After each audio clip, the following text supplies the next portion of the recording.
Y que empiece hablando sobre todo, Nico, que... Entonces, muy rápidamente les voy a dar las buenas tardes, porque yo vengo a ser el coordinador de esto, de esta segunda parte de un conversatorio que empezó el 12 de este mes y que consistió, bueno, en la presentación de un trabajo que venimos haciendo con Verónica y Nicolás sobre la idea del extractivismo como perfil de especialización o modelo de desarrollo de la industria del software en Argentina, y que, bueno, vemos que es realmente complicado y pernicioso de alguna manera para nuestro país. Y entonces, bueno, tuvo tanto éxito y había tanto entusiasmo que se decidió hacer una segunda parte, para la cual invitamos como estrella especial a Alfredo Moreno, que, bueno, quizás muchos de ustedes leen sus trabajos en varias publicaciones, y nos pareció muy interesante. Y por otro lado decidimos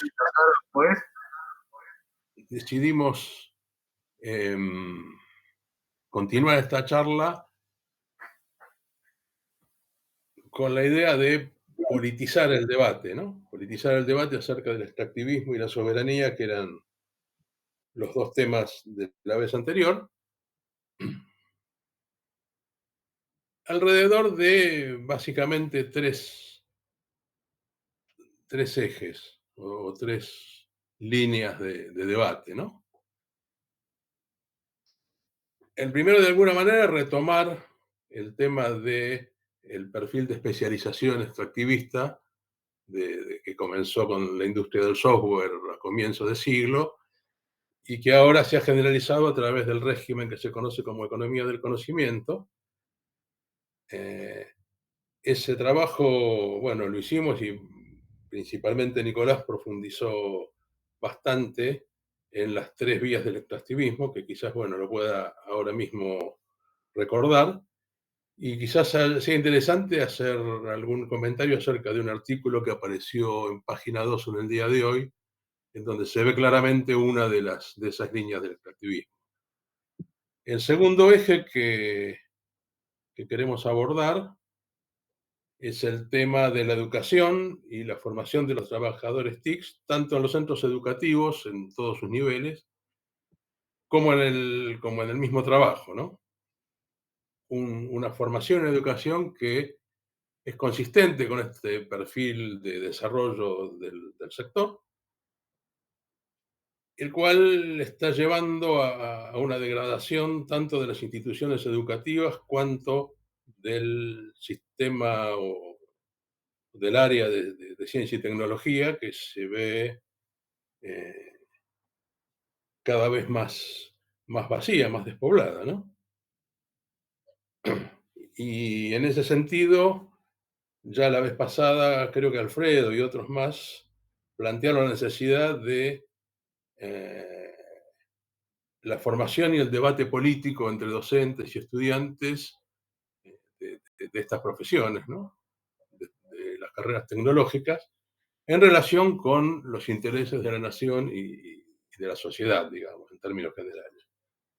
Y finalmente el último eje tiene que ver con el Estado, ¿no? Un Estado que, casi sin distinción entre 2015 y la actualidad, digamos, a lo largo del macrismo y lo que venimos viendo del gobierno de Alberto Fernández, siguió promoviendo y cada vez más intensamente el modelo extractivista de enclave exportador y casi que abandonó completamente toda iniciativa soberana en cuanto al desarrollo de las TIC, ¿no? Ha dejado en manos de las telecomunicaciones, en manos de 2 o 3 monopolios, y abandonó, digamos, la pelea por la comunicación y los medios, que había sido iniciada con la Ley de Servicios Audiovisuales y luego con la Ley TIC, a la vez que permitió el vaciamiento de las capacidades estatales en cuanto a los sistemas informáticos. Bueno, y corto acá y le doy la palabra a Nico, así se puede ir. ¿Okay? Ay, perdón, justo me agarró un ataque de tos. Bueno, ¿qué tal? Buenas tardes. Bueno, lo hago bien sintéticamente como para retomar esa discusión que estábamos teniendo sobre extractivismo y hago algún comentario respecto a algunas de las cosas que surgieron la vez pasada y ya les paso la palabra también, así no tomarnos mucho tiempo. Como habíamos hablado al principio, he presentado como dos modelos alternativos que serían los tipos ideales, ¿no?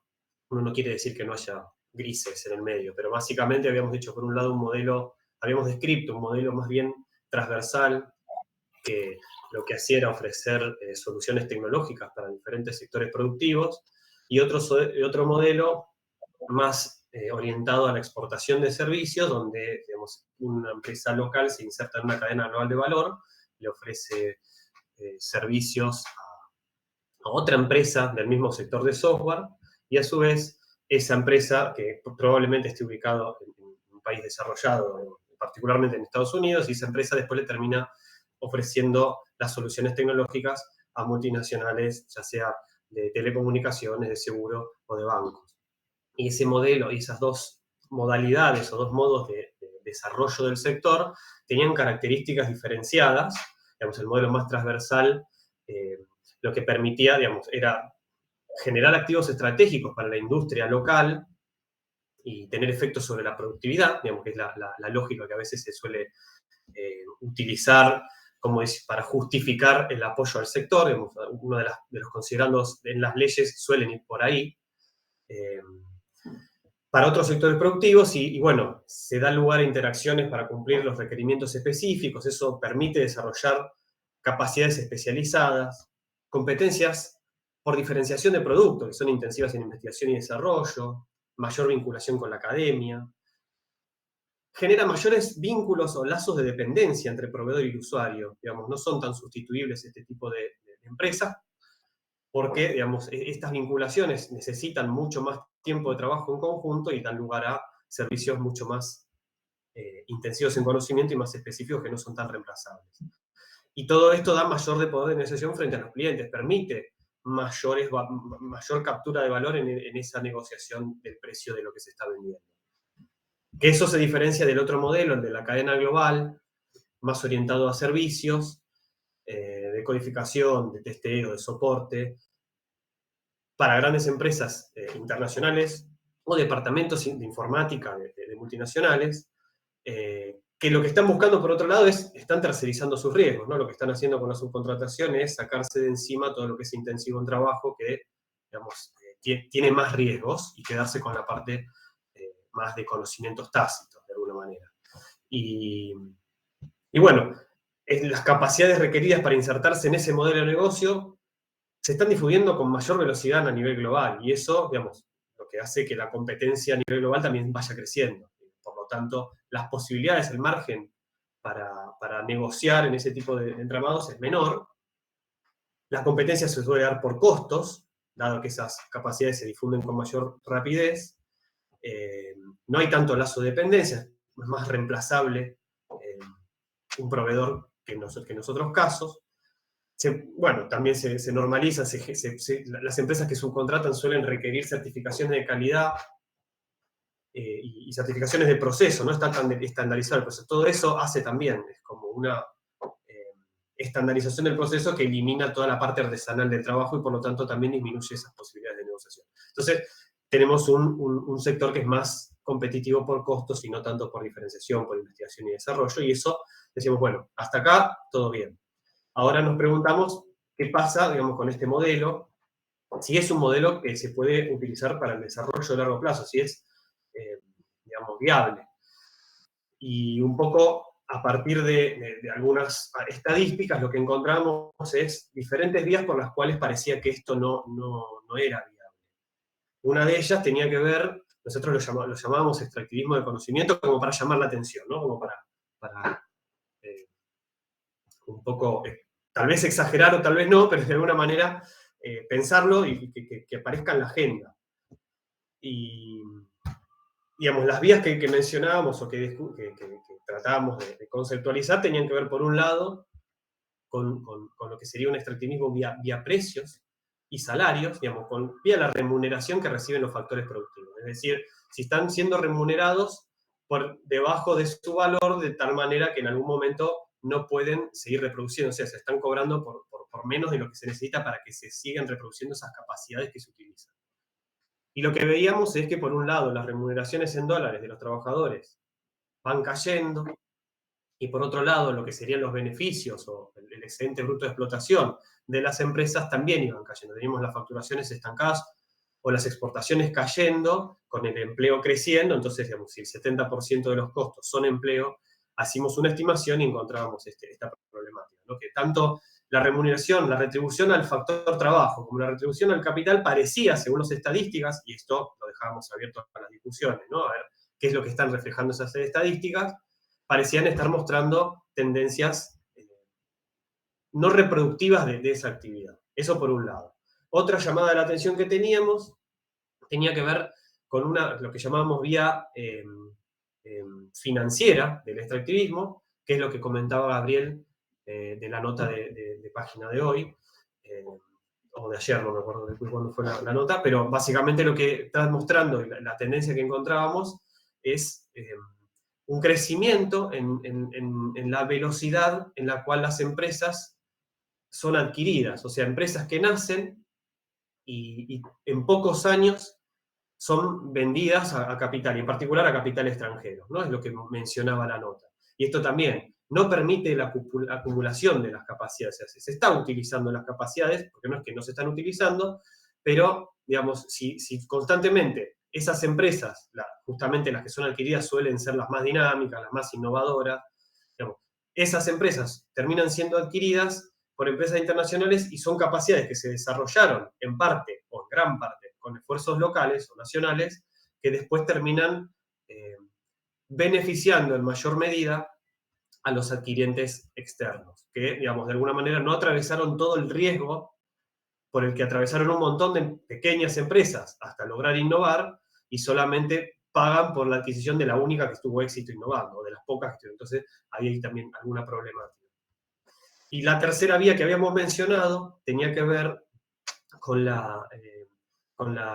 el desaprendizaje, lo llamamos. Y de desaprendizaje en el sentido de que vemos una tendencia a que, digamos, se queda constante o incluso cae la formación en ingenierías, en licenciaturas en computación, en informática. Hay estancamiento o caída también de los investigadores, ¿no? de investigadores en carrera con ICET. Y bueno, todo esto también es una problemática en el sentido de las capacidades se están usando, las personas encuentran trabajo, pero encuentran trabajo en actividades que tal vez no son tan intensivas en conocimiento y no son tan complejas los conocimientos requeridos por esas actividades como podría ser en otro tipo. Por ejemplo, en el modelo que presentaba al principio, más orientado a soluciones tecnológicas para esa industria o entramado local. Ese era un poco el panorama o el pantallazo que mostramos con algunos datos. Yo lo que sí quería hacer como una reflexión, y que me había quedado el comentario, si no me equivoco, de Beatriz, cuando terminamos nos dijo algo así como, bueno, está bien, todos partimos del mismo diagnóstico y preocupaciones, y eso me quedó resonando, y sobre eso quería puntualizar un poco algunos comentarios hoy, y diría, aclararía en ese comentario todos los que estamos acá, tal vez. Porque, digamos, buscando las opiniones o lo que dicen en diferentes lugares acá en el país, digamos, encuentro que nadie encuentra problemas con el modelo. Encuentran otro tipo de problemas, pero no con el modelo hacia donde se está desarrollando el sector. Digo, si vemos a la Cámara de Empresa de Software, digamos, la CESI, y el último informe desde el 2019, el último informe donde cuentan los principales problemas del sector, hacen un ranking con una encuesta, y los problemas que ellos encuentran son los costos salariales, la inflación, la carga fiscal. Digamos, a eso le asignan la mayor parte de los problemas, no es el modelo. Es un problema macroeconómico, pareciera, y de puja distributiva con los trabajadores. No hay otra explicación, otro problema. Si uno ve los informes de Argencon, los Argenconomics, creo que se llama el informe, digamos, uno dice, la problemática que destacan es que están subiendo los costos laborales por la falta de trabajadores calificados, y esto, digamos, están inducidos por la brecha cambiaria, hablan de la brecha cambiaria con el blue, y le echan la culpa a los trabajadores que se pasan a la informalidad directo para el exterior. Digamos. El beneficio que pueden tener por cobrar al dólar blue afuera es lo que hace que falten los trabajadores y por lo tanto, digamos, están subiendo los costos laborales. Y el otro problema de los costos laborales es el atraso cambiario. O sea, una inflación que está creciendo más que el tipo de cambio y por lo tanto eso está haciendo que sean los costos muy altos y no, digamos, no es un problema que estemos compitiendo por costos, sino que tenemos que hay que bajar más los costos. Entonces, no es un problema el modelo. Si uno mira el Ministerio de Desarrollo Productivo, digamos, el sector de economía del conocimiento y particularmente software es el sector más dinámico y por lo tanto el más estratégico, digamos, para lo que sería el Ministerio de Desarrollo Productivo. No hay un problema con el modelo. Digamos, y yo me acuerdo haber visto el Plan Argentina Futura, cuando empezaron con todo esto en el Ministerio de Desarrollo Productivo, antes del Plan Argentina Productiva 2030, digamos, se planteaba que en la Ley de Economía del Conocimiento se resolvía la gran mayoría de los desafíos. Todos los desafíos tenían que ver con qué es lo que se daba de beneficio de la Ley de Economía del Conocimiento. ¿Tenemos problema de divisas? Ley de Economía del Conocimiento. ¿Tenemos problema de empleo? Ley de Economía del Conocimiento. Empleo de calidad, lo mismo. Cambio estructural, digamos, necesitamos cambiar la matriz productiva a algo intensivo en conocimiento. Bueno, con esta ley se está resolviendo ese problema. Problema de desarrollo territorial, bueno, le damos un 10% más de los beneficios de las cargas patronales, de 70 a 80 a los territorios menos desarrollados, listo, el sector soluciona ese problema también. El impacto ambiental, lo mismo, este sector emite menos gases que otros sectores, entonces también se está teniendo ese problema con esta misma ley. Problema de género, lo mismo, Ley de Economía del Conocimiento, le damos un 10% más a aquellas empresas que empiezan a contratar más mujeres. Digamos, todos los desafíos que estaban planteados se resolvían con una ley de economía del conocimiento que, digamos, respecto a la ley de software, más allá de los grandes cambios que hace, lo que hace principalmente con respecto a cuál es el modelo que se apoya es, digamos, los requisitos que se estaban pidiendo para acceder a los beneficios, que eran 2 de 3, ¿no? Exportar, hacer certificaciones o hacer investigación y desarrollo. Esos eran los 3 requisitos de la ley de software. Para la nueva ley, Ley de Economía del Conocimiento, el requisito de investigación y desarrollo pasa a ser opcional frente a otro, que es capacitación. Entonces uno, digamos, puede acceder a los beneficios de la ley sin hacer investigación y desarrollo, exportando y capacitando, que funciona el modelo exportador de servicios, exportando y certificando, que funciona el modelo de exportación de servicios, o bueno, todas las combinaciones que no tengan investigación y desarrollo, que investigación y desarrollo quedó más opcional que todas las demás cosas. Entonces, digo, solucionar todos los problemas productivos del país a partir de una ley que apoya al sector, pero lo apoya motivando a que se siga reproduciendo un modelo que ya lleva más de, o sea, no sé si más, 15 años, y bueno, digamos, capaz que ya es hora de hacer ese upgrade, ¿no? de hacer un cambio. Lo que quiero aclarar también es que no considero que sean incompatibles los dos modelos, pero la forma en la cual está planteada ahora, la forma, la estructura regulatoria y cómo está funcionando ahora, lamentablemente los dos modelos compiten por los mismos recursos, terminan compitiendo por los mismos recursos. Entonces, vamos a encontrar incentivos en los diferentes actores por seguir manteniendo esto. Digo, si yo les hablaba de las cámaras, les hablé del ministerio, pero también si les pregunto, recuerdo una entrevista a uno de los miembros del sindicato de trabajadores informáticos, también comentando, digo, lo que mejor nos puede ocurrir a nosotros como trabajadores es empezar con una empresa internacionalizada, que nos vean, digamos, tener experiencia, y después saltar a ser freelance internacional, cobrando en dólares y trabajando desde casa. Es lo mejor que nos puede pasar. O sea, los incentivos privados están orientados hacia ahí. Y por eso lo que planteamos un poco también es, cuando se diseña la política pública y cuando se discuten planes de estudio de universidad y cuando se empieza a discutir todas estas cuestiones, está bien ver lo que está necesitando la demanda, qué es lo que está necesitando el mercado, pero por otro lado, digamos, desarrollo soberano es una cosa que no suele estar presente en los intereses privados de ninguno de los representantes de los actores. Entonces, un poco dejo ahí estos comentarios y abro la palabra para los demás. Gracias. Bueno, muy bien, Nico, gracias. ¿Seguís vos, Verónica, o Alfredo? ¿Quién quiere? ¿Verónica?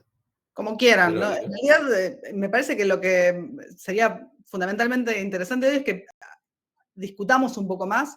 Me gustaría agregar solo una cosa de las que tuvimos para llevar el argumento de Nico un paso más adelante, pero está, o sea, es impecable todo lo que viene contando. Nuestra idea está también, bueno, digamos, de apalancarnos sobre la idea de extractivismo de conocimiento. Es un poco provocadora, pero al mismo tiempo lo que buscamos hacer con esta provocación es poner como una luz, una señal de alarma acerca de hacia dónde se conduce este sector y cuáles son las capacidades reales de supervivencia del sector, y en qué se transforma, ¿no? Hacia dónde va. Entonces ahí creo que, bueno, muchas de las cosas que dijo Nico están como muy claramente mostrando esa dirección. Agregar quizás también, digámosle, el rol acá del empresariado argentino, ¿no? El empresariado nacional en el sector, que por un lado se plantea como víctima frente a esta estrategia de los trabajadores informáticos en relación con las empresas globales que van a pagar salarios directamente en dólares. Plantean también que el beneficio claro que pueden obtener los trabajadores informáticos de la contratación directa al exterior está directamente relacionado con la brecha cambiaria y con un problema impositivo. Y también acá me parece que es necesario señalar que las empresas informáticas argentinas trabajan muchas como agencias de colocación de trabajadores, quedándose con una parte. Entonces, no es solamente la brecha, o sea, si desaparece la brecha cambiaria, si pagan impuestos, aún así todos los trabajadores van a preferir trabajar hacia afuera porque está, digámosle, el margen con el que operaban las empresas locales. ¿Y por qué pasa eso? Y bueno, pasa en cierta medida porque las empresas locales solo ofrecen eso. O sea, la empresa local no tiene un producto propio, no tiene una perspectiva de crecimiento montado en el desarrollo de productos, en el desarrollo de propiedad intelectual, en el desarrollo de construcción de activos, sino que tiene un modelo de negocio estrictamente asociado a la prestación de servicios. Y esa prestación de servicios, obviamente, el que está prestando el servicio es el trabajador. Entonces, eso digámosle, es un agujero del cual las empresas argentinas no han podido ofrecer otra cosa. Y en parte uno debería pensar, ¿no?, hasta qué punto los incentivos que se pusieron, la forma en la que se construyó el sector no es responsable de eso. O sea, es el empresariado argentino con el marco institucional argentino, con la ley de software, con todo lo que ya tenemos. Así que eso por un lado. Y por otro lado, las implicancias que tiene esto en relación con un poco lo que contaba la vez pasada acerca de Industria 4.0. En la medida en que se transversaliza el sector, en la medida en que cada vez son más los ámbitos en los cuales se requieren capacidades tecnológicas asociadas a la programación, asociadas a la informática, a la gestión de datos, a la generación de información en ámbitos públicos, en ámbitos educativos, en ámbitos industriales, en todos los ámbitos que se nos ocurran, en la medida en que nuestras capacidades de informáticas estén directamente orientadas hacia la exportación de servicios que, está bien, podemos decir que pueden ser más o menos sofisticados, pero que en última instancia son servicios, entonces la posibilidad de apalancarse sobre un activo, la posibilidad de construir una renta sobre esto no va a existir. Nuestro entramado productivo, nuestro entramado institucional, local, va a quedar carente de esas capacidades.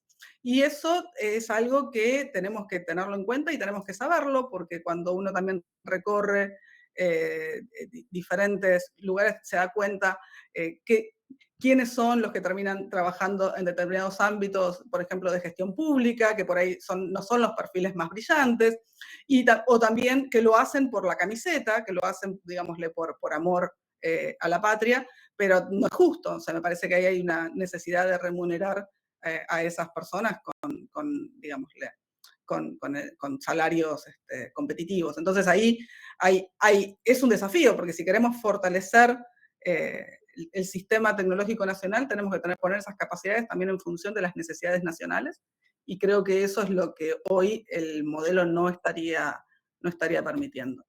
Así que también, no voy a decir más nada porque me parece que sería mejor discutir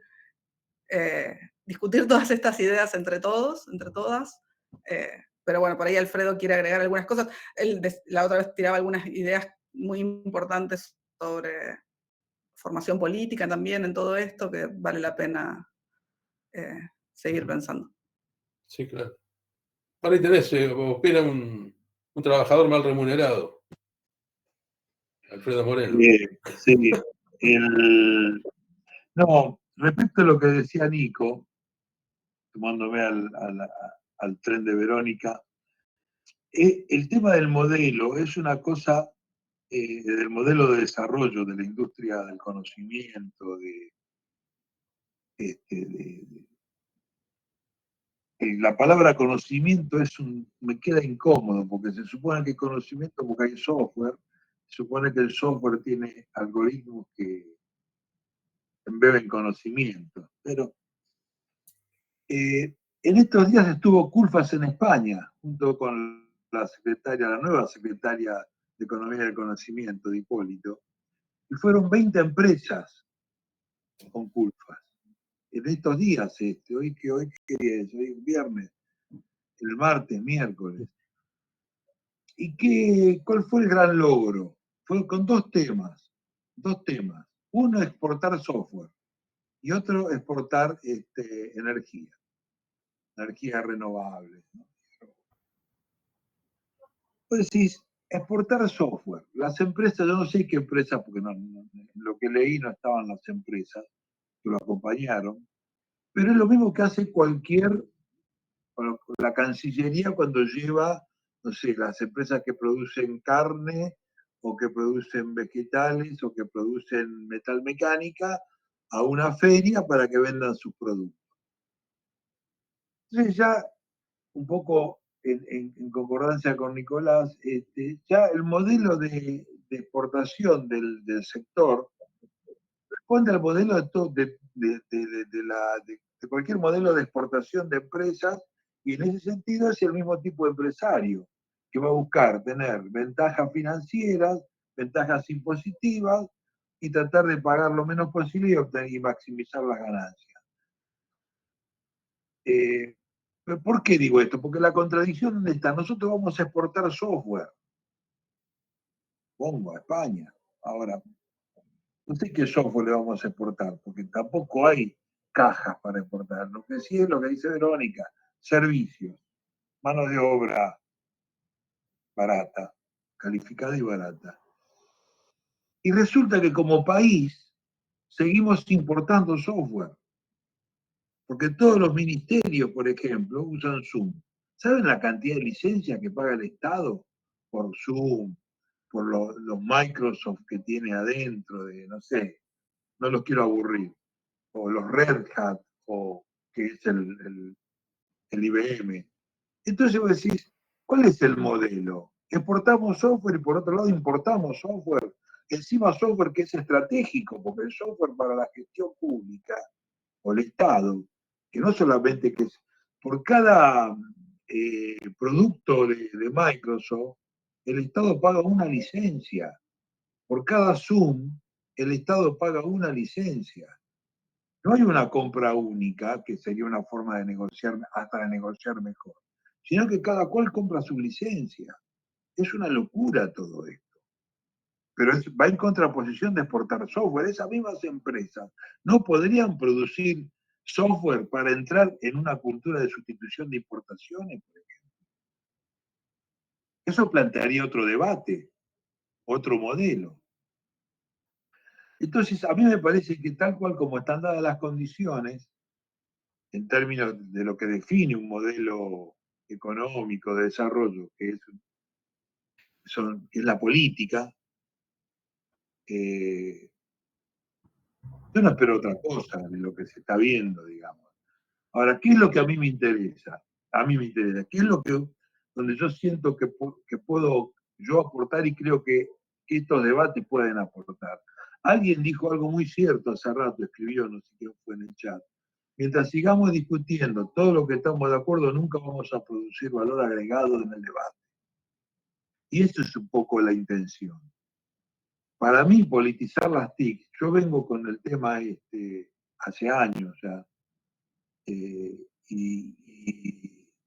compilando un libro donde lo llamo así, politizar las TIC, va a salir. Creo que, digamos, hoy preparé varias cosas, pero no voy a hablar nada de lo que dije porque está ahí todo en el PDF. Lo más interesante es que yo vengo haciendo una comparación de lo que fue el desarrollo, por ejemplo, de Silicon Valley de Estados Unidos, desde 1956, no digo a la fecha, pero bastante próximo, intentando hacer un paralelismo con la misma temática que son, digamos, las TICs en general, en la Argentina.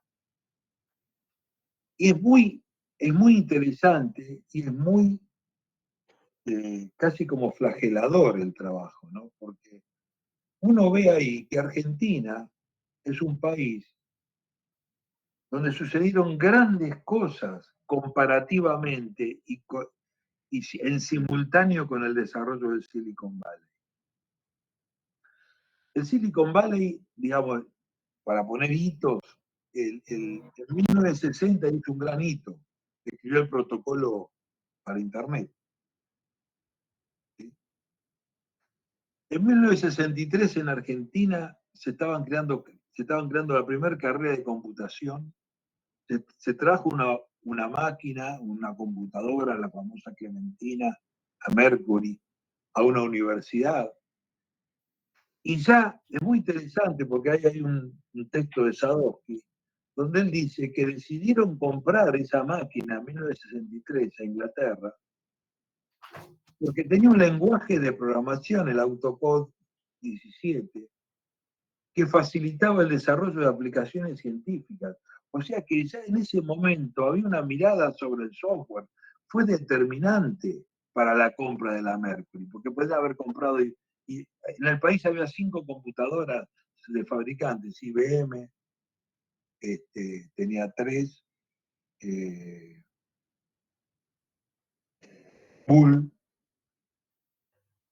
Barrocks vino muy poco, pero estamos hablando de 40, 60 años, que para un desarrollo de país, si bien es varias vidas, nuestra vida prácticamente, de muchos de los que estamos acá, pero en realidad es poco.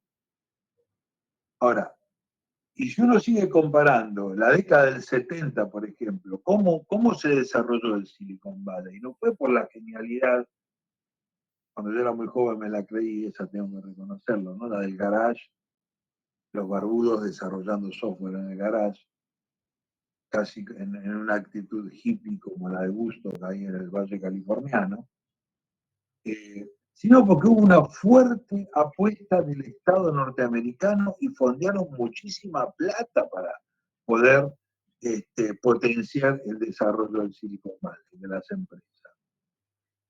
Hubo mucha plata pública. Es mentira que las empresas esas se desarrollaron solas. Estuvieron totalmente subsidiadas por el gobierno de Eisenhower. Hubo muchísima plata. Hasta por lo menos, hasta casi fines de los años 70. A partir de ahí, este Silicon Valley se empezó a globalizar y empezó a desprenderse un poco del Estado norteamericano y las ayudas, siguió. Pero hoy en día están pagando eso, el Estado norteamericano está pagando ese desacople de las empresas, porque cuando en la competencia con China se dio cuenta que China ya lo igualó en muchos temas con los Silicon Valley que tienen los chinos armados. Pero ¿qué pasaba en Argentina? En Argentina hubo experiencias, que yo ahí hago como una especie de punteo cronológico, año, el desarrollo de lo que fue el primer centro de cálculo de la Universidad Argentina, no solamente una creación, sino el empezar a trabajar ligado a las empresas del Estado para hacer aplicaciones con la Clementina. Todo ese desarrollo fue truncado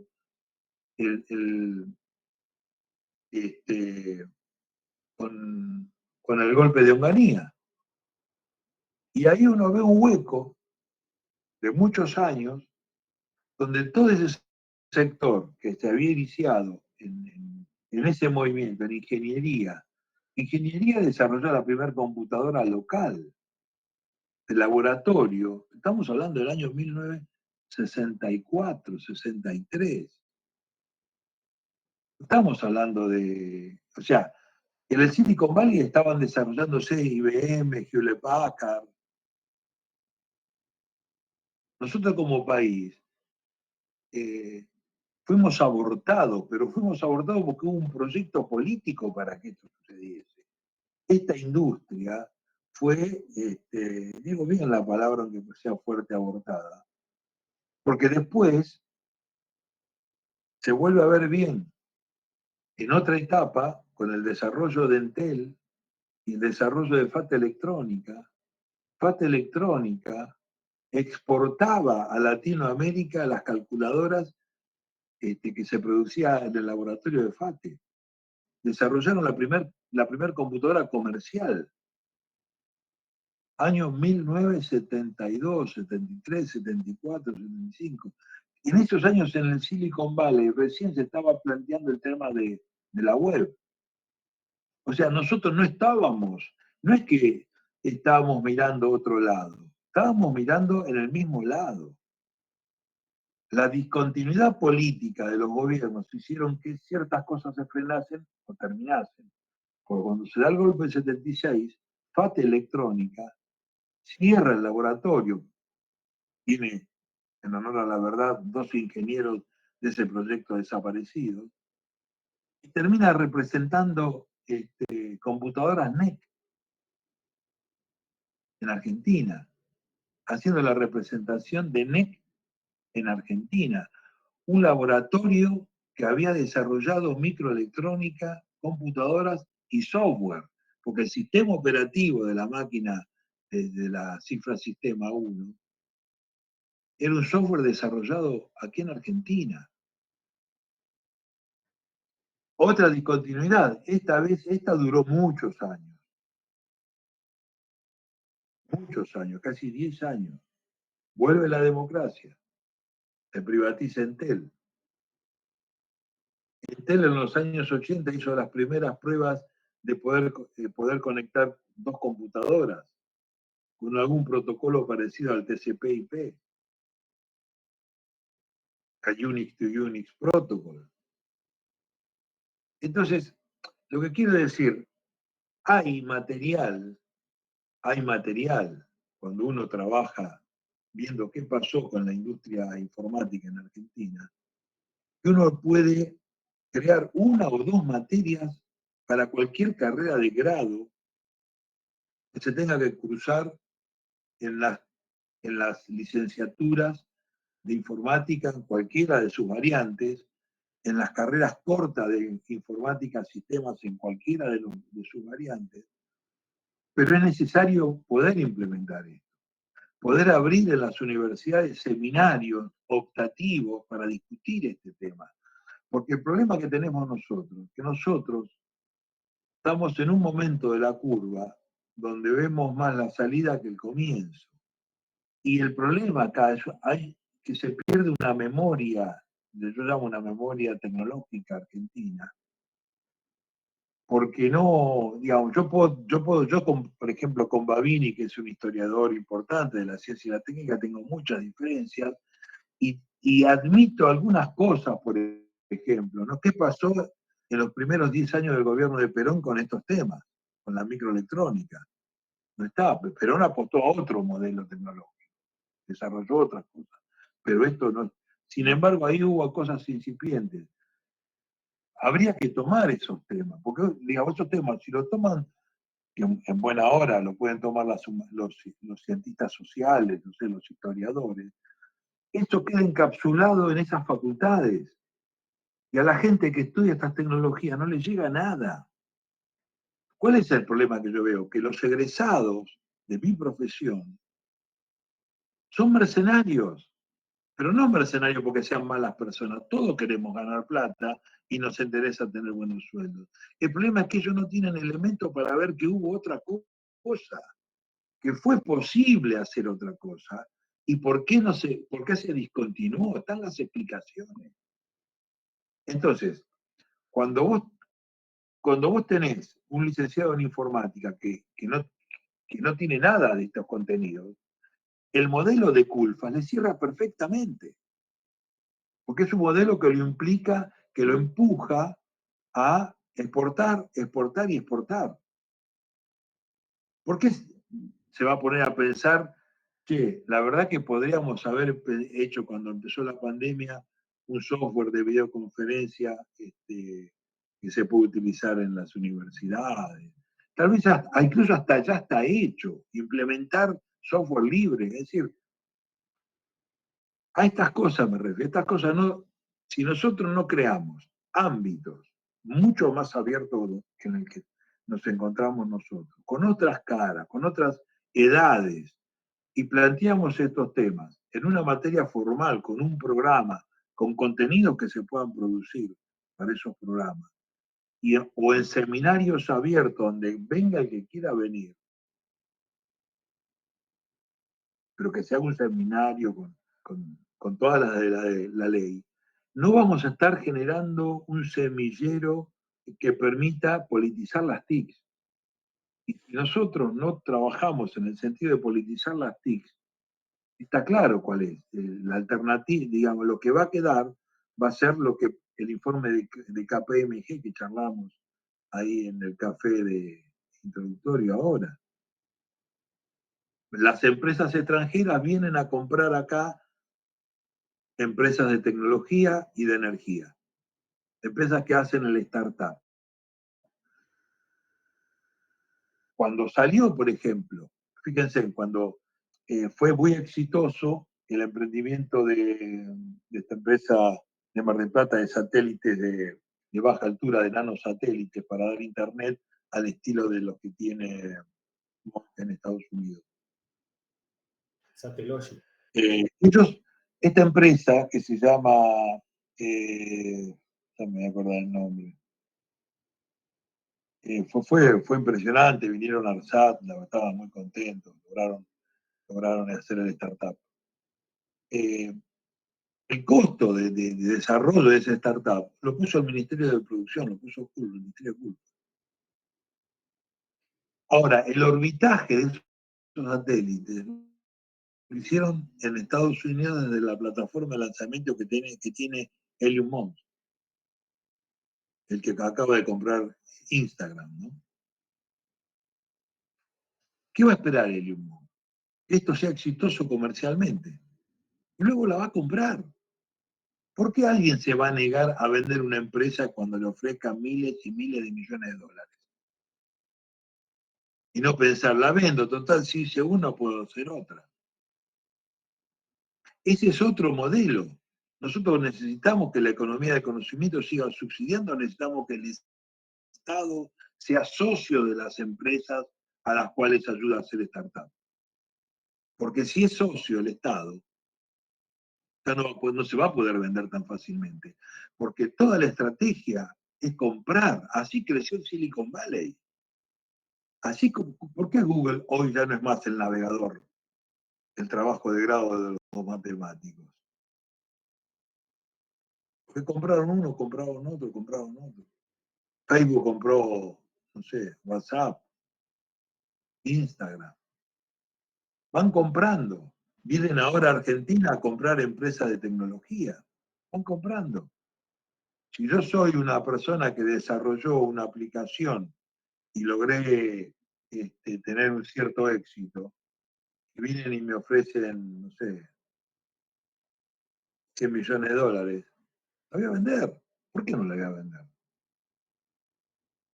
Entonces, eso también entra en el modelo de qué hace el modelo de la política pública. Nosotros tenemos como varios niveles. Nosotros acá hay elementos que son muy ricos, que han aportado Nicolás, Verónica y Gabriel, para pensar una política pública, pero eso es un nivel. Nivel de gobierno, nivel ejecutivo. Hoy en día en el centro de la Secretaría de Economía del Conocimiento. Pero después está el nivel de la formación. Y en el nivel de la formación no es solamente enseñar lenguajes. enseñar metodologías ágiles para el desarrollo del sistema. Esa es una parte. Después está la otra parte, que como no está, no está. Digamos, no podemos hacerlo responsable al licenciado, porque el licenciado va a decir, mirá, flaco, llame. Yo no tuve ninguna materia de esa. La única materia que tuve, no sé cómo será en otros lugares, pero en el CBC, es conocimiento científico, donde se pasa así muy, pero sumamente liviano y general, algunos autores que habría que leerlo con detalle, como es el caso de Barsaski. Entonces, a mí, digamos, yo me encantaría, digamos, me encanta el debate, que si se abre, bienvenido sea. Pero si el debate que nosotros generamos queda en esta instancia, la verdad, es como dijo recién una compañera, ¿no? Y si queda encerrado acá, nosotros no estamos poniendo ningún valor agregado más que las veleidades de nuestro ego. Yo creo que tenemos que buscar, pensar una forma, mi propuesta es al grupo, a la red, no sé, pensar una forma de hablar con distintas universidades y proponerles seminarios abiertos. Y en todo caso, nosotros hacer el esfuerzo de escribir el programa de esos seminarios. Y que la gente que estudie pueda ver ahí en la cartelera seminarios sobre tal cosa de tecnología. O en algunos casos que le puedan dar créditos a las cruzadas que puedan tener. No sé, hay que verlo eso, ¿no? Pero nosotros ahí tenemos que apostar. Así como también tenemos que apostar a la política pública, seguir sacando. Por ejemplo, ustedes presentaron un trabajo en la JAIO, creo que fue la 49, que yo lo leí, que fue medio el trabajo inicial de la charla anterior. Y fíjense en otra cosa, ahí la JAIO abrió después de tanto batallar, que yo hace años que no estaba ahí, ese renglón de social, ¿no? Donde hay toda una discusión, porque la gente de Exacta no ve con buenos ojos eso. No ve con buenos, mucha gente de Exacta, de donde yo provengo, no ve con buenos ojos. Y bueno, a mí me parece que eso es una cosa válida. Ahora, el trabajo queda ahí, no va a parar a ninguna universidad, no lo ve ningún estudiante. Y eso es donde yo creo que tenemos que intentar inferir, en los estudiantes, porque esos son los que van a poder llevar algo de debate. Y tal vez, en otro momento donde eso logre modificar algunas cosas. Acá estaba un compañero que yo lo invité de la Universidad de Sao Paulo, que él me conectó a mí increíblemente porque yo había escrito sobre la vergüenza a 10 años del polo tecnológico de la ciudad de Buenos Aires, que solamente sirvió para que las empresas se radicaran en Parque Patricio, tuviesen ventaja impositiva, pero en términos de desarrollo para el país y para la ciudad no le dejó nada. Ni siquiera para el barrio de Parque Patricio, porque dividió, digamos, ¿no? Y ahora encima con el teletrabajo dejaron de ir, con lo cual los garages que habían abierto para darle estacionamiento a los que trabajaban en esas empresas, ahora tuvieron que cerrar. Entonces, son todos estos temas. Bueno, nada más. Discúlpeme en el desorden, pero... Interesante, ¿no? Me parece desafiante lo que plantea. Yo hago una simple observación y después que hable el público presente. A mí me parece que hay una dialéctica entre la política pública y el debate.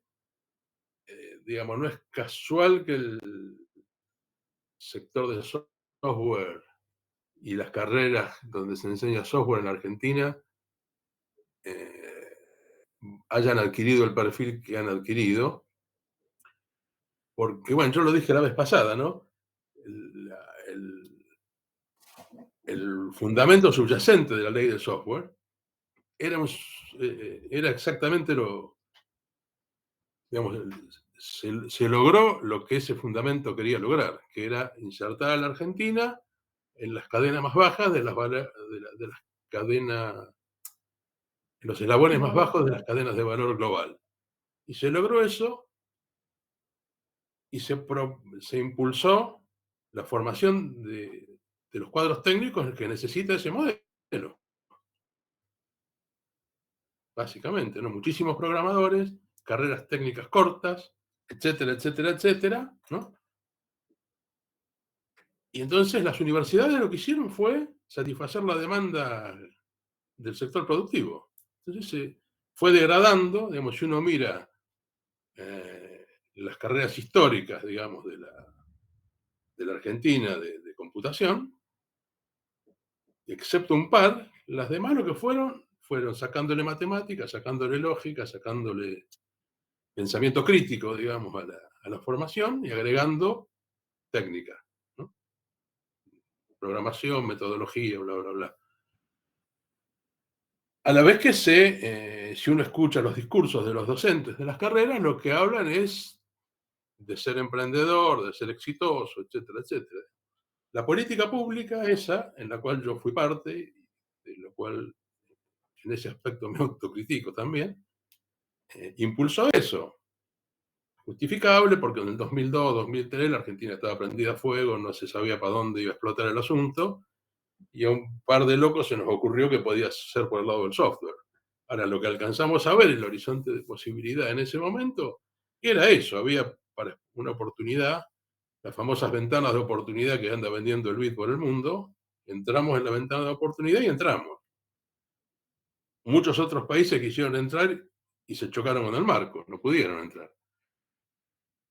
Pero me parece a mí que no separaría la política pública de promoción del rol del sistema educativo, el rol de las universidades. Lo que no quiere decir que estemos condenados a seguir errando en las universidades.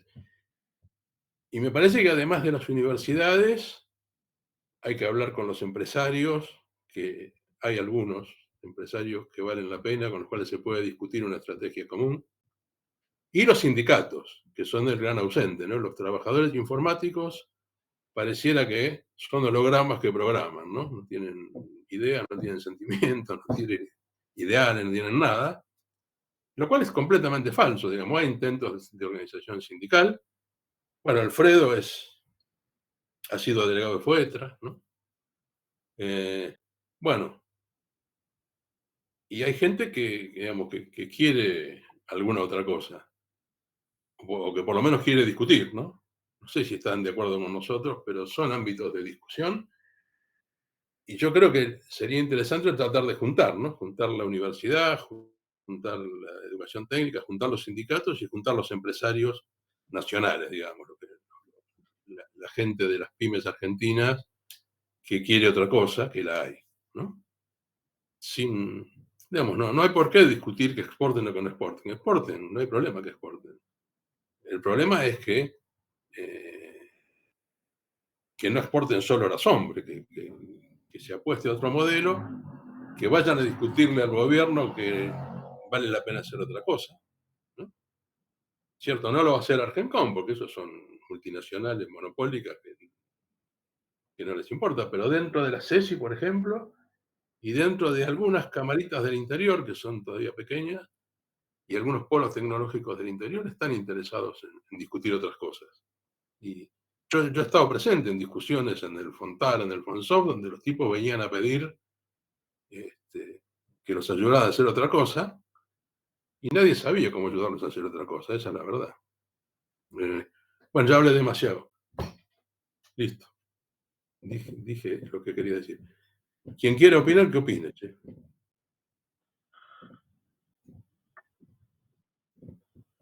Gabriel, Sí. ¿tenés una lista de esos empresarios o no? ¿Eh? Si Sí, pero tenés es una secreto. lista de esos empresarios. Conozco un par, sí. Un par. Ah, bueno, un par Un par. también. En el Perdón, interior hay algunos más. En el interior hay algunos más que el parque conocemos todos. Gabriel, yo tengo una pregunta que quedó de la vez pasada y te paso un comentario. No sé si fue Verónica o Nicolás, que mencionaron que había, que del relevamiento que habían hecho, había más o menos unos 160 empresas que estaban ofreciendo servicios para Industria 4.0. Y mi pregunta es, ¿cuál es la demanda? Si tienen datos de demandas efectivas, digamos, ¿no? Esa es la pregunta. Después hago el comentario. Sí, ahí voy a contestar la pregunta esa que sí me acuerdo que había quedado la vez pasada. Mira, la verdad es que como ya había habido algunos otros trabajos que se focalizaban sobre la demanda, nuestro trabajo fue sobre la oferta. De todas formas, o sea, fuimos a ver qué había de oferta del sector de Industria 4.0. De todas formas, en la medida en que íbamos haciendo las entrevistas, íbamos preguntando a los empresarios qué demanda había y cómo estaba la cosa. La verdad es que hay hay situaciones muy diversas. En primer lugar, diría que hay una tendencia creciente a la incorporación de tecnologías digitales en el ámbito de producción y a la integración creciente de los datos de producción con los datos de gestión. O sea, eso es como una tendencia. Obviamente hay sectores donde esto está más desarrollado y hay sectores donde está menos desarrollado. Por ejemplo, el sector automotriz, incluso autopartistas no tan grandes, tienen crecientemente incorporación de estas tecnologías. Industria farmacéutica también tiene crecientemente incorporación de estas tecnologías. Y otros sectores van más atrás.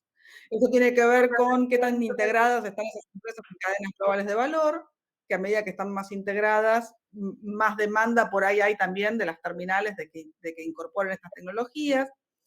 También tiene que ver con qué tan formalizados tengan sus procesos, etcétera, etcétera, etcétera. Lo que muchas de estas empresas nos decían es que había como mucho interés, como que muchas empresas industriales se acercaban a ellas preguntando cómo incorporar tecnología digital dentro de las áreas productivas y se hacían planes de inversión posibles, desarrollos posibles, y después no concretaban las inversiones. Es decir, como que iban a cotizar y después no se concretaba la inversión. De eso hay bastante. Es decir, ahí no solamente hay como algunos lugares donde está creciendo, sino que además hay un interés bastante generalizado. Pero al mismo tiempo también hay como un gran desconcierto sobre lo que estas tecnologías pueden dar. Por ejemplo, en algunas entrevistas pasaba que los empresarios decían, bueno, está bien, yo incorporo esto, ¿no? Esta línea semi-robotizada, bla, bla, bla, bla, me va a salir toda esta plata. ¿A cuántas personas puedo echar después de haber hecho eso? ¿No? O sea, como que hay una idea así muy naif de sustitución trabajo por capital, que de hecho, sorprendentemente para mi gusto, muchas de las empresas a las que necesitamos decían, bueno, no, mira, la verdad es que no, por ahí necesitas a alguien que haga esto también, o también vas a necesitar a alguien que programe al robot, también vas a necesitar programación en la línea, también vas a necesitar que los trabajadores que hoy están operando la línea tengan habilidades de programación. Eso es todo un desafío, por ejemplo, para sindicatos como UOM, que tienen mucho personal trabajando en líneas que están crecientemente robotizadas.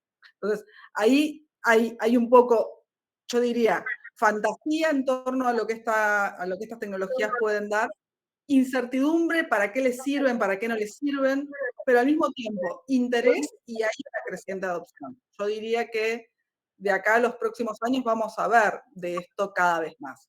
Y después también lo que vimos, que también es bien interesante, es una fragmentación muy grande de lo que se puede ofrecer y de las formas en las que se pueden incorporar estas tecnologías en la producción.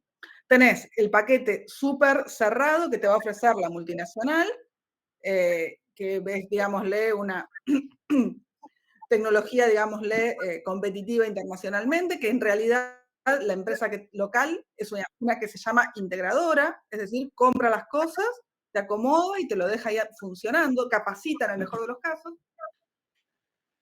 Y después tenés muchas otras empresas que son fundamentalmente empresas de sensorización, ¿no? O sea, que agarran, colocan sensores, o sea, como que hacen, se las llama comúnmente IoT, ¿no? O IoT, ¿no? Internet de las cosas industrial. Que, digámosle, que se colocan algunos sensores en algunos procesos y levantan datos de esos procesos. Que parece como una trivialidad, o sea, que parece como muy poca cosa, pero al mismo tiempo resuelven muchos problemas. ¿Qué sé yo? Por ejemplo, una pyme que hace globos sensorizó todo el proceso de llenado de las bolsitas de globos. Y antes tenían que contar cuántos globos iban en cada bolsita, y ahora tienen una balanza y pesan eso y listo. O sea, como que hay como un montón de espacio para la incorporación de tecnologías digitales en la producción sin tener que bajar con el paquete Siemens. Igual, perdón, hablé mucho más de lo que hubiera querido hablar, pero para responder la pregunta de Gabriel. Y ya que estoy hablando, y lo último, porque digo, paso a un tema completamente diferente que tiene que ver con la politización de las TICs. Ahí me encanta el término, me parece que es algo que hay que avanzar. Creo que cuando uno habla con gente que está en este seminario, también encuentra un montón de puntos comunes que también tienen que ver con una formación no solamente técnica, sino también con una formación política, y que esos espacios de formación, digamos, de política, no están presentes hoy por hoy. Y de hecho, cuando uno habla, por ejemplo, cuando Nicolás mencionaba lo que dicen los programadores, que buscan, digámosle, también incluso, digámosle, la misma salida, ¿no? Que es completamente razonable, porque es lo que resuelve la vida, ¿no? Es lo que resuelve el día a día de ser contratados afuera. Uno encuentra una formación, digámosle, crítica muy, muy endeble digámosle, en la disciplina, ¿no? O sea, como que hay... es más, voy a ser un poco disruptiva en esto, pero me gustaría subrayarlo, en muchos ámbitos. Es un ámbito machista, es un ámbito, digamos, muy liberal. Incluso diría casi liberal libertario, ¿no? O sea, si uno, no sé, lee Reddit, es como para salir corriendo. Y bueno, ¿y eso por qué pasa? Y eso pasa porque hay ausencia de formación, claramente. O sea, creo que ahí hay como, me parece que para hacer una transformación desde abajo, se requiere fortalecer la formación crítica, ¿no? Digámosle, ser amplios en el nivel de criticidad que se pueda sumar. O sea, no es, digamos, partidaria la cuestión, pero sí una formación política crítica me parece que es fundamental. Andrés Dimitruk, tenés la palabra. Estás muteado. Ahí está. Bueno, gracias. Vuelvo al tema original. Yo creo que hay un problema de modelo, pero fundamentalmente hay una situación macro que no es nada favorable y favorece el desarrollo de este modelo. Nosotros estamos en un régimen capitalista y la lógica capitalista es la que, digamos, que piensa en el corto plazo, es la que está ocurriendo en este momento. No es que el dólar está atrasado, el dólar está bien. Si no estuviera bien, las empresas argentinas costarían más y los sueldos de los trabajadores informáticos también serían mejores.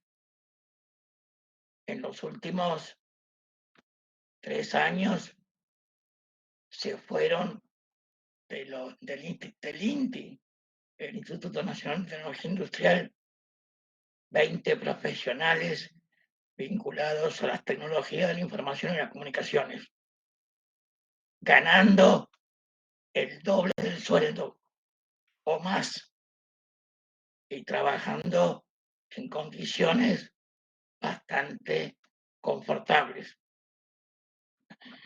Creo que Gabriel lo señaló bien.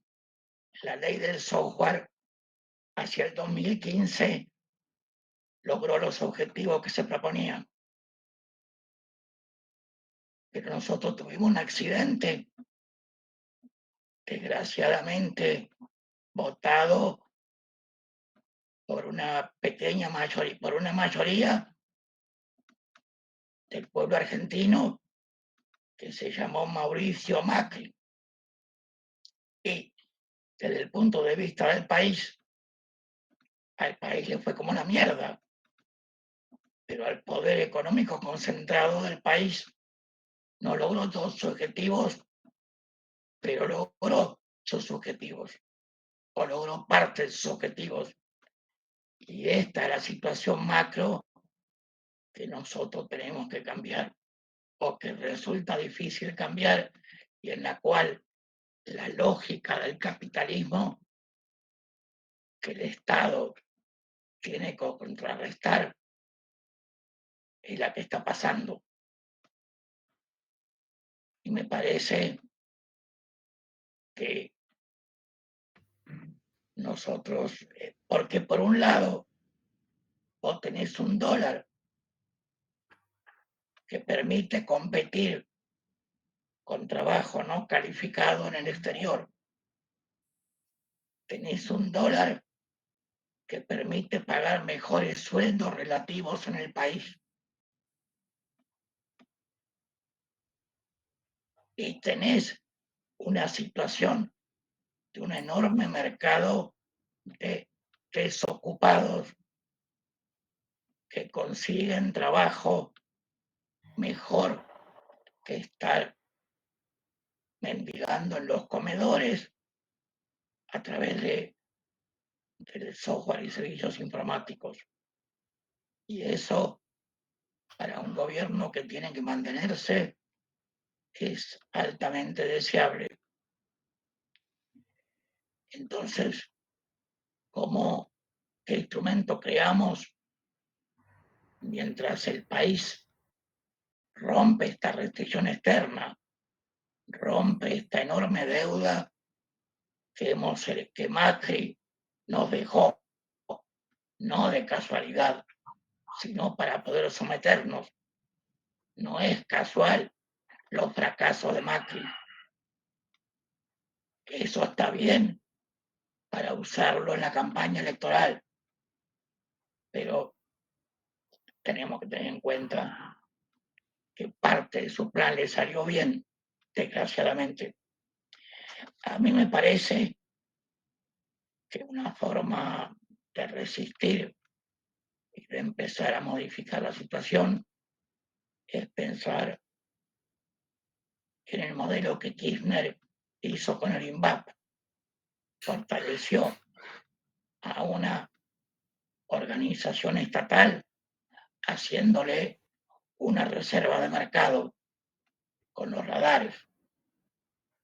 Hoy en Argentina no se puede replicar el modelo del Silicon Valley, porque cuando el Silicon Valley nació, el capitalismo asociado o que se podía asociar a la tecnología de la información y las comunicaciones no tenía alternativa, o hace lo que tenía que hacer o no podía avanzar.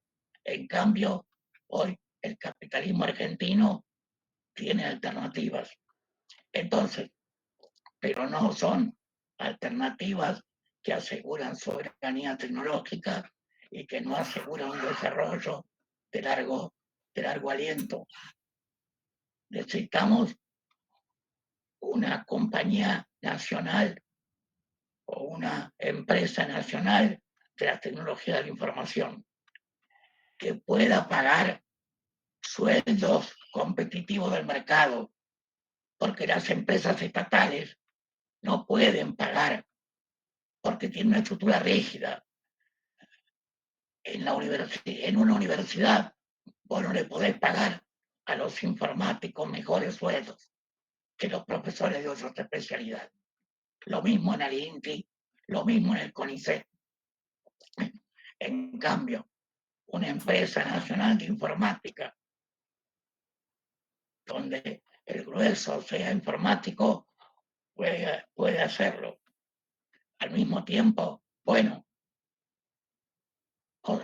hay derechos adquiridos, es difícil sacar esos derechos adquiridos por la ley de conocimiento a las empresas que ya están, pero se pueden agregar beneficios, porque no se puede modificar la ley y agregar beneficios a las empresas que hacen investigación y desarrollo. ¿Por qué no se puede usar inteligentemente la ley del COMPRE nacional, que no es casualidad que la oposición cambiemita está en contra? Y en vez de llamarla, bueno, la llama industria nacional cara. Yo creo que ese es para mí el problema fundamental que tenemos. El modelo va a estar acentuado en la medida que no se modifique la estructura macro completamente desfavorable, que no alcanzamos a cambiar en el primer kirchnerismo, en los primeros 12 años, que Macri asentó y que la pandemia también dificultó. Gracias. ¿Alguno más? Yo te tengo que corregir, Andrés, lamentablemente. Sí. La ley de software había cumplido sus objetivos en el 2012-2013. Y yo lo escribí y Manuel Marí es testigo, que me ayudó a escribirlo además. Y Verónica también. El problema de la ley de software es de origen. Y si no entendemos eso, no vamos a poder cambiar. Sí, ya sé Le que podemos fue echar toda la culpa que querramos a Macri. Ha sido una desgracia y bueno, no creo que haga falta decir nada más acá. Pero bueno, pero coincido con vos que una empresa nacional, estatal, tipo INVAP, de hecho nosotros, cuando estuvimos juntos con Andrés también, previo a las elecciones del Instituto Cafiero, armamos una propuesta, con Alfredo también participó, que presentamos una propuesta, se la llevamos a Peirano, que se la llevó Alberto Fernández, y no nos dio ni 5 de bola, para ser preciso. Porque ahí hay otros intereses, digamos, ¿no? Las telecomunicaciones no son estatales en este país y tienen dueño monopólico. Y entonces Arsat está ahí en un brete que es muy difícil, del cual es muy difícil que salga, mientras las políticas en telecomunicaciones no sea soberana. Pero bueno, quizás hay que armar una empresa nacional de informática, quizás una empresa pública nacional de informática que pueda salir al juego. Y por otro lado, yo creo que si no se pueden pagar mejores sueldos, hay que pagar mejores sueldos igual, hay que cambiar las leyes. Digo, el Estado argentino no puede resignarse a no tener los mejores tecnólogos en estas tecnologías solo porque no puede pagar mejores salarios públicos.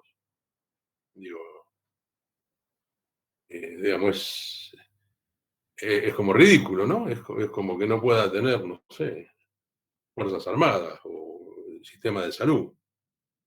Tiene que tenerlo. Lo que hay que hacer es discutir cómo se tiene, ¿no? No es más que cambiar alguna ley, supongo, qué sé yo.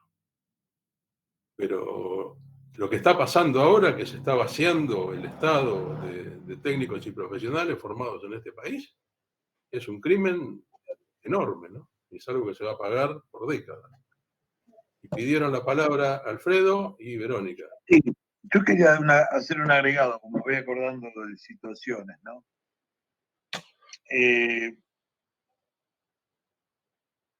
Con el tema del COVID, el Estado, sobre todo el Ministerio de Salud, tiene una cantidad de datos que son impresionantes. O sea que la Big Data que se puede hacer sobre esos datos nos debería dejar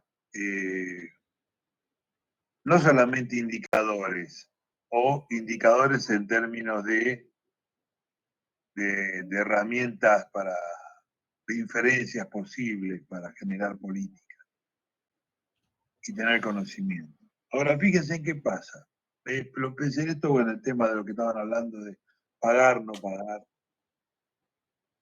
Yo trabajé muchos años en el Estado, nunca fui empleado del Estado porque siempre trabajé con contratos pagados por el BID. Pero a partir de mediados del 95 eso cambió, porque el BID sigue pagando, pero ya, aparte de pagar, ya presentaban empresas. La empresa más de bandera fue Red Hat. Red Hat entró muy fuerte en el Estado. Ahí, ¿cómo se llamaba el ministro de Salud que estuvo al principio, que hizo un... bueno, no me voy a acordar el nombre, un nombre tal vez... Ginés. Ginés, el gordo Ginés. Él decía, mira, yo necesito, me lo dijo a mí, yo necesito armar tableros, monitorear datos, y los únicos que me tienen acá una solución son los de Red Hat. Porque hablo con ARSAT, yo estaba por ARSAT, o hablo con las universidades, y todos me están hablando como mínimo de 6 meses para dejar un producto. Y yo lo necesito ya. Red Hat me lo tiene en 15 días. Red Hat entró al ministerio, todavía está ahí, y es el que maneja todos los datos que tienen que ver con las campañas COVID, vacunación, etcétera, etcétera, etcétera. En términos de soberanía, porque nosotros hablamos de software, que uno podía pensar el software alejado de los datos tal vez hace 30 años atrás, pero ya hoy en día no se puede pensar alejado del software, porque el software es otro contenido que está ligado a la soberanía. Resulta que Red Hat se da vuelta y le vende datos a los laboratorios. ¿Por qué no lo va a hacer? ¿Qué? Porque firmó un acuerdo con el ministerio que los datos son del ministerio. Y sí, los datos son del ministerio. Pero los procesa Red Hat. Lo tiene todo encapsulado en sus herramientas de business intelligence, o lo que lo quieran, como lo quieran llamar, para aplicar ciencia de datos, Red Hat. Entonces, no es solamente que se paga mal en el Estado, que sí efectivamente se paga mal, sino que el Estado argentino siempre fue coto de negocio de las grandes empresas. En algún momento eran de otro tipo de empresas. Bueno, en los últimos 20 años es de las empresas digitales. Es así, es un coto de negocio. Es el gran comprador. Y ahora se le suma el tema de los datos. Que me parece que es un tema estratégico, muy, muy estratégico, donde incluso nosotros podríamos empezar ya lo voy a decir en términos casi de militante político, ¿no? Empezar a agitar el tema de la alternativa que tenemos como país en el tratamiento de los datos, porque tenemos recursos buenos, recursos en términos, tampoco es un término que me gusta, en términos profesionales de gente. Y realmente no necesitamos tener grandes tecnologías para aplicar ciencia de datos. Tenemos un data center importante, público, que a veces hay que empujarlo porque son medio remoloneros para moverse, son medio lentejas, pero bueno, si hay un poco de presión se mueven. Entonces, ahora, ¿dónde se discuten estas cosas si nosotros no estamos agitándola por abajo? La verdad no lo sé. Porque vamos a llevar de vuelta otros proyectos y van a quedar ahí, porque el modelo político que tiene el actual gobierno no va para este lado. Es como querer que Alberto haga cosas que no la va a hacer nunca, porque no está en su ADN político, está mirando otra cosa. Es más lo que está haciendo Culfa que lo que pretendemos hacer nosotros, pero Por eso ya tenemos que tener en cuenta, nada más. Adelante. Ya me olvidé que iba a decir, la verdad. No, quizás hay una cuestión que siempre como que me quedo pensándola, que es esta, o sea, me parece que la idea de una gran empresa de tecnología que pague sueldos buenos, nosotros entendemos cuál es el objetivo de mediano plazo de eso, que es, digámosle, arraigar capacidades dentro del país para que piensen la estructura informática del país. Pero eso es muy difícil de vender a la política porque no tiene un resultado inmediato, siempre va a tener un resultado, digamos, de largo plazo. Creo que es importante pensar quizás en términos concretos. ¿Qué es lo que esta empresa, esta gran empresa de informática del país tiene que hacer? ¿Cuáles son esos productos? ¿Cómo esos productos son útiles para nuestra sociedad? Y además, sobre todo, después, cómo en mediano plazo esto va a significar que vas a estar arraigando competencias acá. Creo que eso es algo que ahí siempre como que me quedo pensando. Porque no tengo la respuesta, ¿eh? Por ahí ustedes... A mí me parece que tenemos una gran empresa de informática, tenemos que pensar qué va a ser. No es cuestión de plantear que tiene que haber una gran empresa informática. Bueno, yo ya no estoy en la informática, ustedes están más, o algunos de ustedes. Yo creo que para el software es básicamente intentar sustituir importaciones. Para mí es eso. Yo, digamos, no, porque le vamos a dar vueltas a cosas y en el fondo está eso subyacente. Ahora uno podrá decir, uno puede empezar por hacer un software de videoconferencia para que lo utilicen todos los entes públicos, Estado, pongo todos ahí, en la universidad también, todo, aunque sea centralizado, descentralizado, autárquico, lo que quieran. Congreso, todo. Eso es una. Y uno puede demostrar lo que nos ahorraríamos en plata. Eso creo que hay que mostrarlo. Eso creo que porque hoy por hoy, o sea, Culfas te va a decir, ¿y por qué vamos a poner a todos estos trabajadores acá para producir algo para el Estado si puedo tenerlos exportando y trayendo los dólares que tanto necesito para resolver el problema de restricción externa?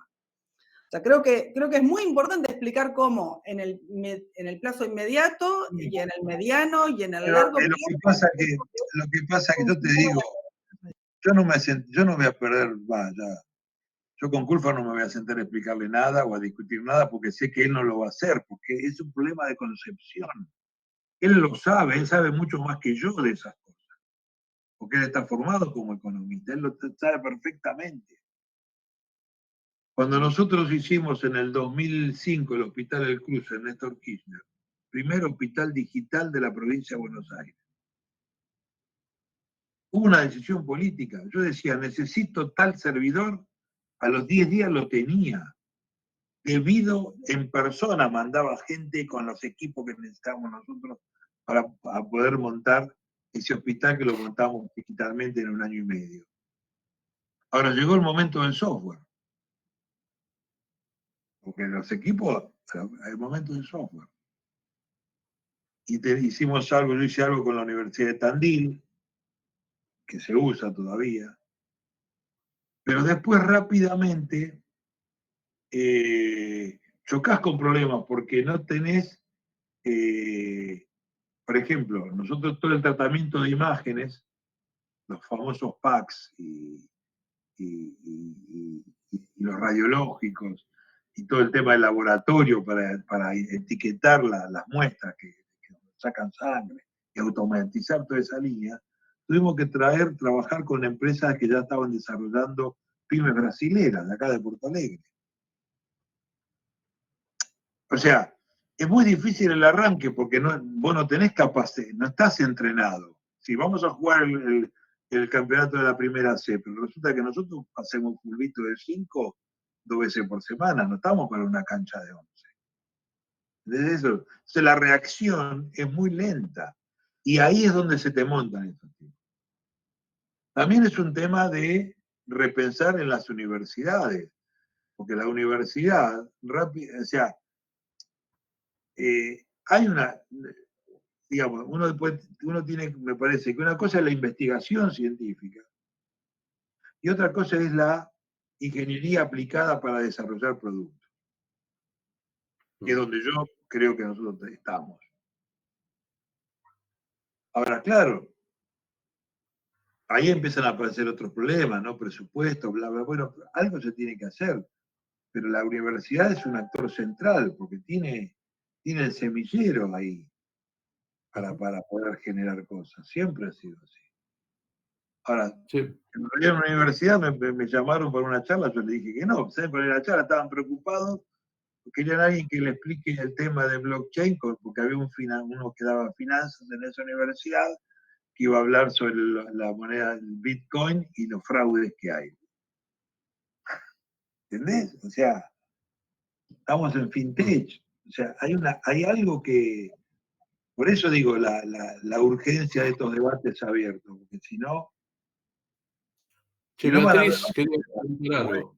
Bitcoin, el blockchain, explicar blockchain.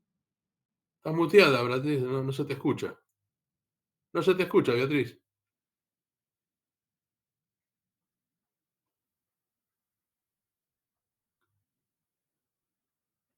Da para otra más esto. No termina nunca esta discusión.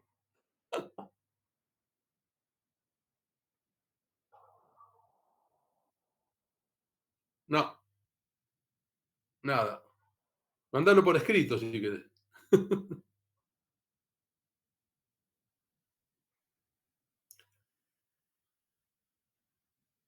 Va.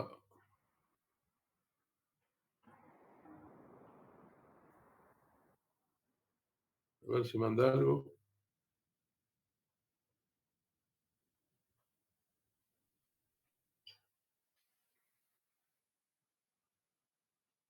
Bueno, alguno más que opine mientras Beatriz escribe. No me esperen, dice. Alguno que opine. Entonces, si no nos vamos a comer. ¿Alguno Si quiere se hablar? quiere ir, No, yo puedo hacer una pregunta, Gabriel, no sé si no sabía cómo levantar la Sí, mano. claro. Dale. No, a mí, digamos, me interesaba un poco, perdón, mi nombre es Jimena, soy medio de afuera, Jimena Rubio, soy becaria de CENIT de UNSAM, soy licenciada en Ciencia Política y estoy, bueno, haciendo mi tesis de doctorado y un poco mi intención es trabajar temas software. Y no, o sea, me interesaba un poco por ahí la mirada de ustedes, que tienen mucha experiencia respecto Verónica, lo que planteaba antes, es el tema ¿no? de los empresarios y de alguna manera que los empresarios, las estrategias de las empresas tienen que ver con los incentivos generados ¿no? por la política. Entonces, un poco lo que a mí me interesaba preguntarles es la mirada que tienen ustedes respecto a cuáles son, digamos, los incentivos en dos casos que tiene la política, o que ha tenido la política hasta este momento, para no plantear una estrategia distinta, en definitiva. Entonces, bueno, no, era esa pregunta, simplemente. Yo te puedo contestar porque lo viví al comienzo. Cuando empezó el tema del software, el ministro era Labaña, que quería dólares para pagar la deuda externa. Y creó los foros de competitividad mirando algunos sectores que podían servir para entrar dólares. Otros no tanto, pero... Y el foro de software que hicimos, que terminé coordinando, era la niña mimada. Todo el mundo hablaba del foro de software, te daban lo que quería, podías viajar a donde quisiera, porque estaba la convicción de que había dólares. Pasaron 20 años y ahora está la ley del conocimiento con Culfas que quiere dólares para pagar la deuda externa. Y parece ser que siempre el objetivo es conseguir dólares para pagar la deuda externa. Y no ha habido ninguna estrategia. Digamos, cuando hicimos un plan estratégico en ese año, que juntamos como 200 personas y unos cuantos acá que estuvieron, fue casi contra natura de lo que se estaba esperando. Digamos, lo escribimos, lo publicamos y salió, porque había mucha fuerza y había en ese momento había una cantidad de empresarios argentinos que querían algo más que exportar, claramente. Y apoyaban toda la cuestión, aunque tenían en la cabeza hacer mucha plata exportando, ¿no? Pero me parece que ha habido cambios en la dirigencia empresaria de software y de TI también en Argentina, en ese sentido. Pero los incentivos de la política fueron, mira, estos tipos pueden conseguir muchos dólares con baja inversión. Así de fácil. Todo lo que hay que hacer es formar pibes que programen, y estos tipos han desarrollado una experiencia, una expertise, como se dice, en organizar grupos de pibes que programan a bajo costo relativo en dólares y son bastante buenos. Ahora le llaman talentos, ¿viste? No. Son productos de la gracia divina que programan bien y son pibes y cobran en dólares nada prácticamente.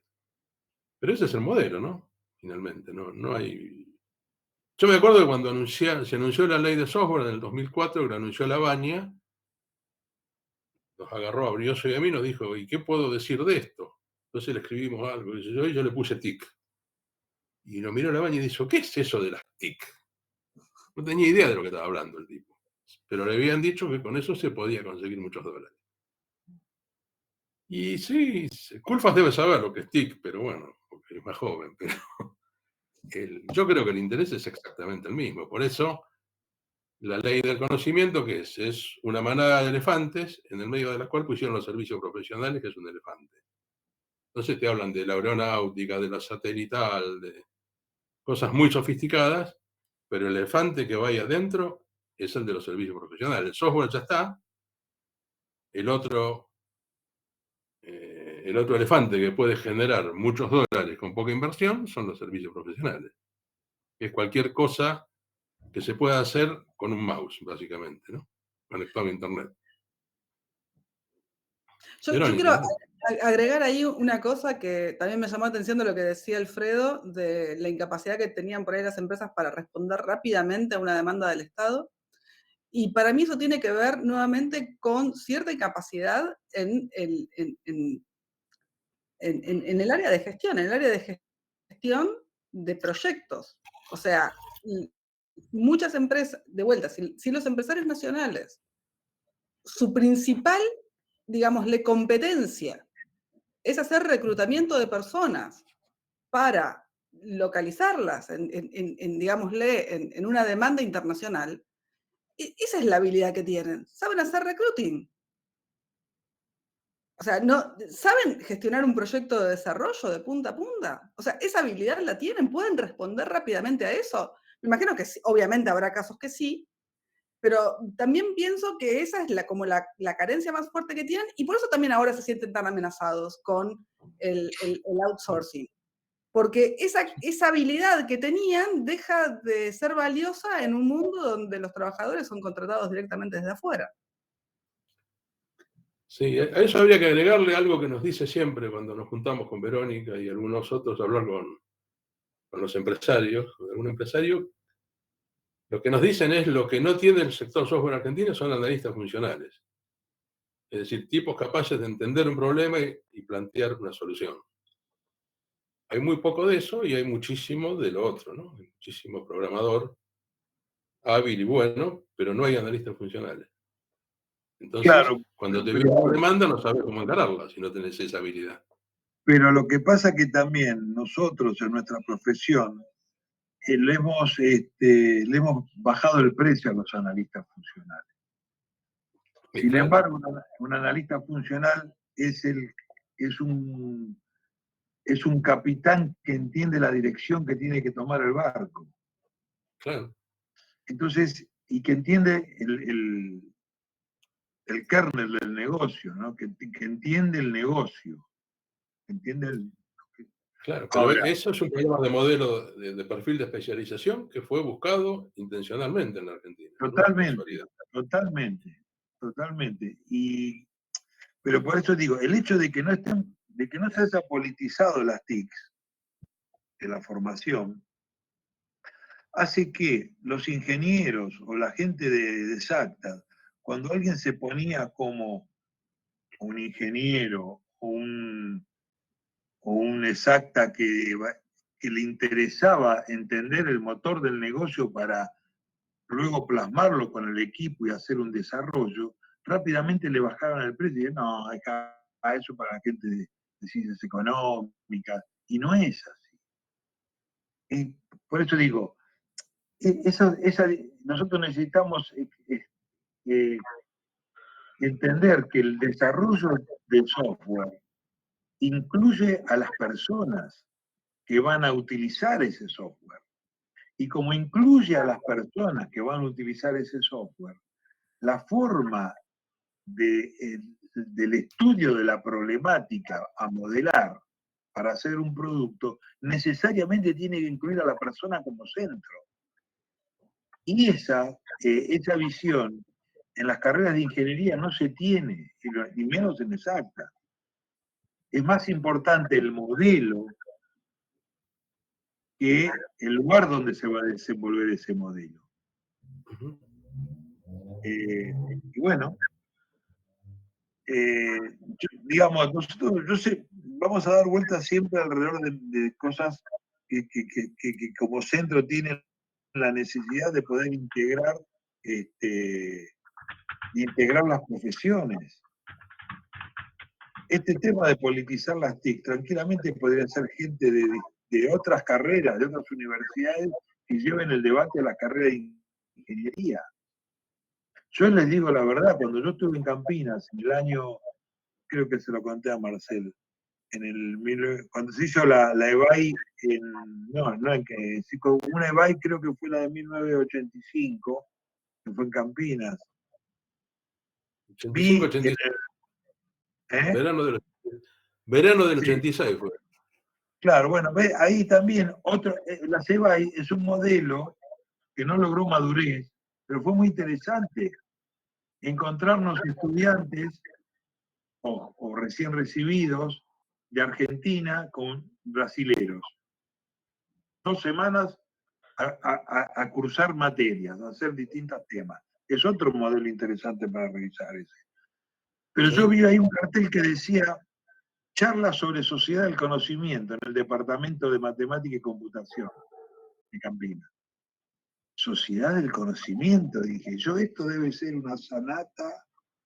Mirá lo que pensé, ¿no? No tenía ni idea de que fue.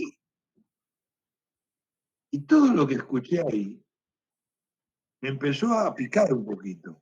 Después, cuando tuve la suerte de trabajar en el proyecto de Educar, ahí me di cuenta de lo que se estaba discutiendo, de lo que había escuchado casi 12 años antes. O sea, si en la formación nuestra no aparece algo que te inquieta en términos de politizar las TIC, no lo vamos a ver nunca nosotros. Es así. Sí, vamos a tener que ir cerrando. Hay un pedido de Vilmes, que es nuestro jefe espiritual, y hay una sugerencia de Manuel. Yo, Gabriel. me preocupa siempre en estas cuestiones que no nos quedemos con algo propositivo y con una propuesta, con una tarea para seguir adelante, ¿no? Y sobre todo ante la preocupación de Alfredo, que me parece fundamental, que es este tema de la politización de las carreras y de la formación en el grado, sobre todo. Entonces, les quiero proponer algo en base a una experiencia que hemos hecho en la Cátedra Libre y que creo que podría tomarla la Red Flag, si quieran. El punto fundamental, digamos, para pensar cómo producir una politización en el grado, tiene que venir de los estudiantes, lo cual es muy difícil de acuerdo a algunas de las cosas que se estuvieron planteando acá. La experiencia nuestra,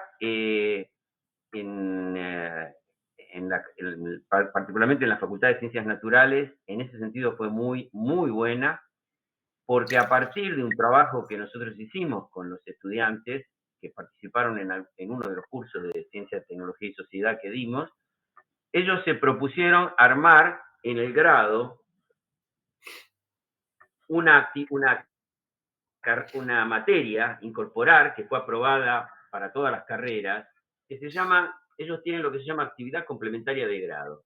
Y ahí introdujeron una materia sobre ciencia política y sociedad que tuvo mucho éxito, la hicimos en el 2019, y funcionó un poco en la dirección de lo que venía planteando, de lo que se venía planteando acá, digamos, ¿no? Después, en esa misma facultad, logramos que se introdujera una materia ya oficial y obligatoria en el plan de estudios. Pero ahí fue clave, y quiero insistir en esto, el rol de los estudiantes. Fue impulsado en su momento por el estudiante.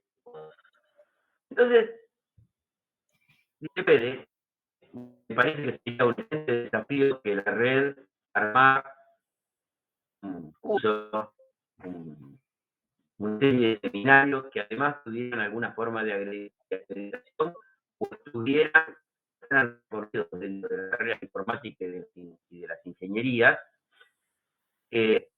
para empezar a producir esto en grado, porque además lo que hemos visto es que ahí es donde la cosa tiene que impactar fundamentalmente. En otras carreras, el posgrado también funciona bien, porque mucha gente hace doctorados, sobre todo, pero ese no es el caso, digamos. Acá hay que trabajar en el grado. Entonces yo les quiero proponer esto. Creo que se puede, digamos, se crea un grupito que arme un curso